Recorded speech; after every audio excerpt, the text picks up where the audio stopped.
My name is Benjamin Kokwasinyagokla, a student of Eagle Eye Media Film Academy. My first question is, you said when Jesus Christ died, rising up, he told the people that his father is going to send a comforter to them. But to what I believe or what I learned from church is that he was going to send the Holy Spirit down onto them. So I just want to know from you that what do you people believe it is?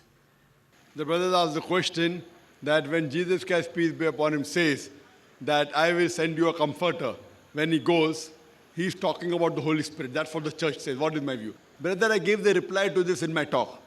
It's mentioned in the Gospel of John, chapter number 14, verse number 16. Jesus Christ, peace be upon him, says that I will pray to my Father to send you a comforter who will abide with you forever. Gospel of John, chapter number 15, verse 26 says, but when the comforter comes, who I will send from my Father, he will testify me. Gospel of John, chapter number 16, verse number 7 says, nevertheless, I tell you the truth. It is expedient for you that I go away. For if I go not away, the comforter shall not come.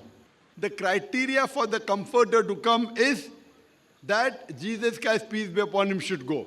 Only after he goes will he send the comforter. If you say the comforter was the Holy Spirit, we already know from the Bible that the Holy Spirit was there before Jesus Christ, peace be upon him, came onto this earth. Before he was born, the Holy Spirit was there in the womb of Elizabeth. The Holy Spirit was also there when Jesus Christ, peace be upon him, was being baptized. So this prophecy cannot refer to the Holy Spirit. It refers to no one but the last and final messenger, Prophet Muhammad, peace be upon him.